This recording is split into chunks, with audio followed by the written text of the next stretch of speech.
मुक़द्दस सफ़र हज की शुरुआत अब हो रही है और अब जो आज़मीन हैं उनके मुक़द्दस सफ़र पर जाने का सिलसिला शुरू होगा। हिंदुस्तान से भी हुज्जाज के जाने की तारीख अब करीब आ रही है और ख़ासतौर से जम्मू कश्मीर की अगर बात की जाए तो कश्मीर से 18 तारीख से हुज्जाज के मुक़द्दस सफ़र पर जाने का सिलसिला शुरू होगा। जी हां, 18 अप्रैल से हुज्जाज के मुक़द्दस सफ़र पर रवानगी का सिलसिला शुरू हो जाएगा। क्योंकि हज का मौका साल में एक बार आता है, इसके लिए पूरे साल दरअसल तैयारियां की जाती हैं। हिंदुस्तान में कई ऐसे पॉइंट होते हैं, कई ऐसे एयरपोर्ट होते हैं जहां से रवानगी होती है। खासतौर से जम्मू कश्मीर के जो हुज्जाज हैं उनकी रवानगी श्रीनगर एयरपोर्ट से होती है। तो ऐसे में अब श्रीनगर के आज़मीन की जो रवानगी है वो 18 अप्रैल से शुरू हो रही है। और आपको बताते चलें कि इस बार जम्मू कश्मीर से जो कुल आज़मीन की तादाद है वो 4701 है, यानी 4701 आज़मीन इस बार मुक़द्दस सफ़र पर रवाना होंगे। 18 अप्रैल से ये रवानगी शुरू होगी। और इसके अलावा आपको बताते चलें कि इस बार 18 अप्रैल से श्रीनगर से रवानगी होगी और ये फ्लाइट्स का सिलसिला 20 मई तक जारी रहेगा। यानी कुल मिलाकर एक महीने तक ये जो हुज्जाज हैं, जो आज़मीन हैं, उनकी रवानगी का सिलसिला लगातार जारी रहेगा।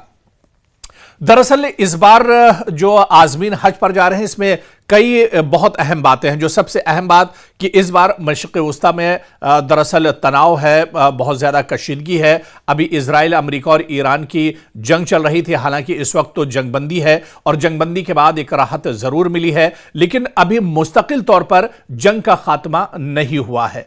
तो बड़ा सवाल यह है, क्या अगर जंग दोबारा से शुरू होती है, क्या इसके कुछ असरात हज पर भी पड़ सकते हैं? क्या इसका कुछ असर जो है वो मुक़द्दस हज पर भी पड़ सकता है? हालांकि इससे पहले भी इस तरह के हालात कई बार आए, कई बार दुनिया के अलग अलग हिस्सों में कशीदगी रही, लेकिन हज पर असर नहीं पड़ा। लेकिन क्योंकि इस बार मशरिक़ वस्ता के अंदर ही हालात ख़राब हैं।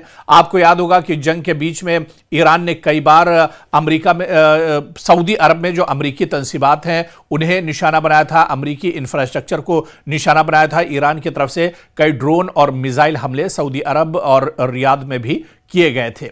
और दूसरी जो बड़ी एक परेशानी है इस बार सफ़र हज में, जो एक क्योंकि इस बार का सफ़र पिछले और जो सफ़र हैं उनके मुकाबले में इस बार का सफ़र ज़्यादा महंगा माना जा रहा है। इस बार जो अखराजात हैं वो काफ़ी ज़्यादा सफ़र हज पर बढ़ गए हैं। तो इस वजह से आज़मीन के लिए इस बार कई बड़ी परेशानियां, कई बड़ी दिक्कतें हैं। लेकिन इसके बीच में एक उम्मीद की किरण दरअसल ये भी है, एक बड़ा हौसला ये भी मिल रहा है कि 18 तारीख से 18 अप्रैल से सफ़र हज की रवानगी शुरू हो रही है। आज़मीन दरअसल पूरी तैयारियां मुकम्मल कर चुके हैं, तमाम जो कागजी कार्रवाई है वो भी मुकम्मल हो चुकी है और अब श्रीनगर एयरपोर्ट से 18 तारीख से 18 अप्रैल से आज़मीन की रवानगी का सिलसिला शुरू हो जाएगा। दरअसल होता यह है कि जो आज़मीन पहली तारीख में, यानी इब्तिदाई और शुरुआती तारीख में जो आज़मीन सऊदी अरब जाते हैं उन्हें पहले दरअसल मक्का लेकर जाया जाता है, या फिर बहुत बार ऐसा होता है कि जो शुरुआती तौर पर आज़मीन जाते हैं वो दरअसल सीधे मदीना मुनव्वरा जाते हैं और फिर 10-15 दिन वहां पर रुकने के बाद मक्का मुकर्रमा इन आज़मीन को लेकर आया जाता है। या फिर पहले आज़मीन मक्का मुकर्रमा आते हैं और उसके बीच फिर मदीना मुनव्वरा की रवानगी होती है। तो इस तरह से कुछ शेड्यूल रहता है। लेकिन हज के जो 5 अय्याम और जो सबसे अहम जो रुकन है उनमें दरअसल शामिल होना सबसे अहम होता है, जो हज के मेन अरकान होते हैं।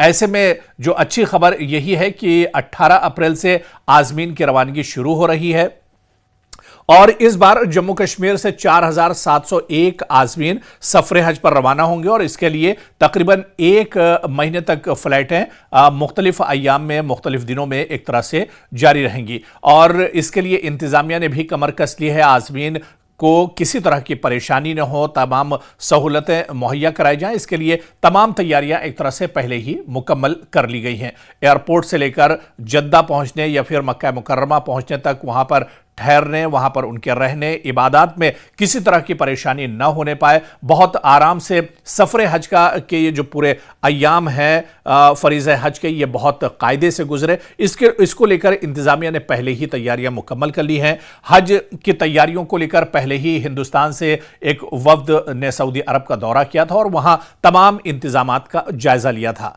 ऐसे में अब सऊदी सफर हज पर जाने के लिए आजमीन का जो पहला काफिला है वो 18 अप्रैल से रवाना होगा और 20 मई तक आजमीन की रवानगी का यह सिलसिला जारी रहेगा। हालांकि इस बार 4701 आजमीन की जो तादाद है वो माजी के मुकाबले में बहुत कम एक तरह से मानी जा रही है, वरना इससे पहले जम्मू कश्मीर से सिर्फ जो आजमीन की तादाद होती थी तकरीबन 10,000 के करीब हुआ करती थी, लेकिन इस बार यह तादाद घटकर 4701 है। लेकिन अच्छी बात यह है कि इस महंगाई के दौर में, जंग के इतने सख्त अय्याम में, और अब तो सऊदी अरब के अंदर मौसम भी बहुत ज़्यादा गर्म होगा, लेकिन ऐसे अय्याम में भी एक बड़ी तादाद आजमीन की सफर हज पर जा रही है। और हम यही उम्मीद करते हैं कि देश के लिए, जम्मू कश्मीर के लिए, भारत के लिए, पूरी दुनिया के मुसलमानों के लिए और सब के लिए, एकता और भाईचारे के लिए और अमन और खुशहाली के लिए ये आजमीन